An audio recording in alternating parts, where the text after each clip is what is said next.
29 মে আদালতে সাক্ষ্য দেবার দিন ধার্য আছে তার। বলছি ক্রিকেটার নাসির এবং তামিমার বিয়ের সবচেয়ে বড় ভিকটিম তুবার কথা।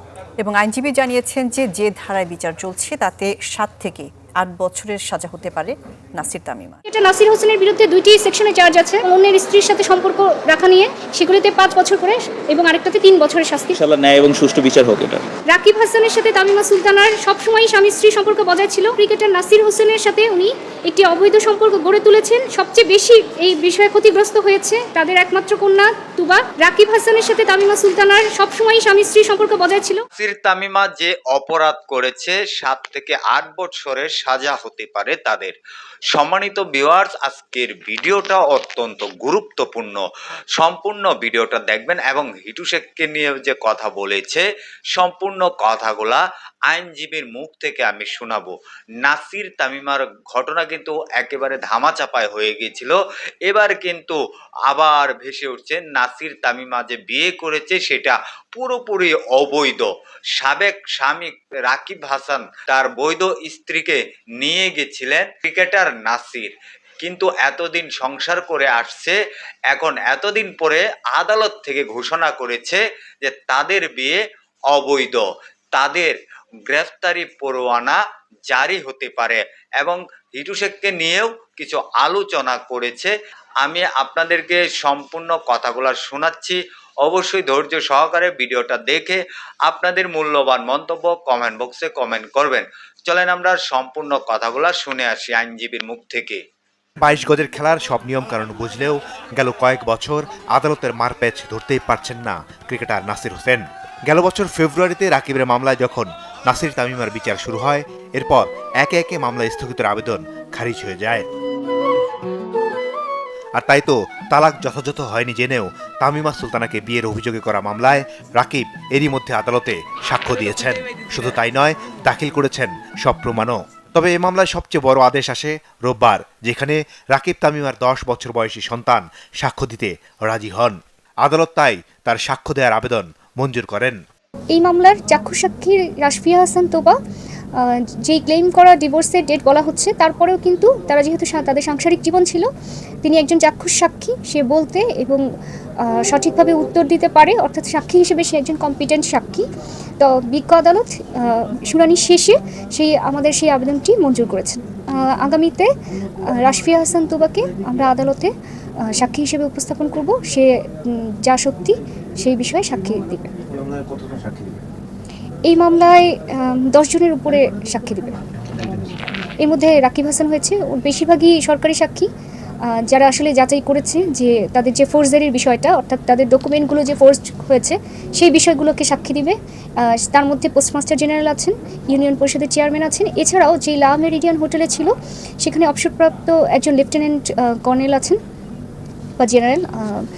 তিনি সেই লা মেরিডিয়ান হোটেলের সিকিউরিটির প্রধান পরিচালক, তাকেও আদালত ডেকেছে। অভিযোগ গঠনের দিন নিজেদের নির্দোষ দাবি করেছিলেন রাকিব তামিমা। তবে মামলা চূড়ান্তভাবে প্রমাণিত হলে দুজনেরই 7 থেকে 8 বছর কারাদণ্ড হতে পারে।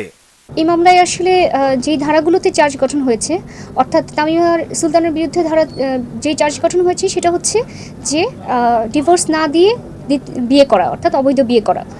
সেখানে 7 বছরের সাজা রয়েছে।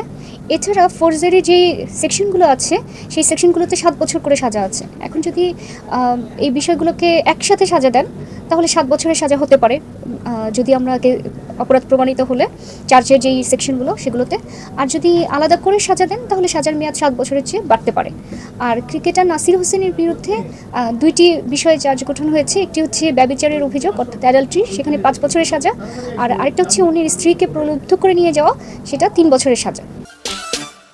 আগামী 29 মে রাকিব তামিমার শিশু সন্তান আদালতে সাক্ষ্য দেবেন। শুধুমাত্র ক্রিকেটার নাসির হোসেনের সাথে উনি একটি অবৈধ সম্পর্ক গড়ে তুলেছেন এবং তাকে বিয়ে করেছেন হাজব্যান্ডকে ডিভোর্স না দিয়েই, যার ফলে বাংলাদেশের আইন অনুযায়ী এবং ইসলামী শরিয়া আইন অনুযায়ী একজন নারী যদি ডিভোর্স না দিয়ে অথবা তার হাজব্যান্ড যদি মারা না যান তাহলে তিনি আরেকটি বিবাহ করতে পারেন না। যেহেতু তিনি সঠিকভাবে ডিভোর্স দেননি, অতএব তিনি এই যে সম্পর্কটা, অর্থাৎ ওনার পরবর্তী বিবাহটা, সেই বিবাহটা আসলে অবৈধ বিবাহ এবং তিনি এই সম্পর্কটা রেখেছেন। এক্ষেত্রে তিনি আসলে সবার সাথেই প্রতারণা করেছেন। সবচেয়ে বেশি এই বিষয়ে ক্ষতিগ্রস্ত হয়েছে তাদের একমাত্র কন্যা তুবা, যে এখনও মানসিকভাবে বিপর্যয়ের মধ্যে আছে তার মায়ের এই ঘটনায় এবং তার সাথে তার মায়ের কোনো যোগাযোগ এখন পর্যন্ত নেই। আইনে আছে যদি একজন নারী ডিভোর্স না দিয়ে আরেকজনকে বিয়ে করেন সেই ক্ষেত্রে 7 বছর পর্যন্ত সাজা হতে পারে। উপরন্ত উনি এই ডিভোর্সের ঘটনাটা দেখাতে গিয়ে যে জালিয়াতি করেছেন অর্থাৎ 468 এবং 471 ধারায় যে অপরাধগুলো করেছেন বাংলাদেশের সরকারের পোস্টাল রিসিপ্ট নিয়ে, সেগুলিতেও ওনার 7 বছরের সাজা হতে পারে। মামলা প্রমাণিত হলে তাদের 7 বছর করে সাজা হতে পারে, সেটা একসাথে হতে পারে, কনকারেন্টলি আর কনজিকিউটিভ একের পর এক। এটা আসলে আদালত নির্ধারণ করবে যে কত বছর কিভাবে কি হবে। আর ক্রিকেটার নাসির হোসেনের বিরুদ্ধে 2টি সেকশনে চার্জ আছে, 497 ধারা এবং 498 ধারা। এই সেকশনগুলো মূলত ব্যভিচার এবং অন্যের স্ত্রীর সাথে সম্পর্ক রাখা নিয়ে, সেগুলিতে 5 বছর করে এবং আরেকটাতে 3 বছরের শাস্তির কথা বিধান রয়েছে। আমি প্রত্যাশা করি যে ইনশাল্লাহ ন্যায় এবং সুষ্ঠু বিচার হোক এটা। তামিমা সুলতানা 2016 সালে ডিভোর্স দিয়েছে বলে দাবি করেন এবং তার ডকুমেন্ট তৈরি করেন, কিন্তু 2017, 18, 19, 20 সবসময়ই তিনি স্বামী স্ত্রী সম্পর্ক বজায় রেখেছেন।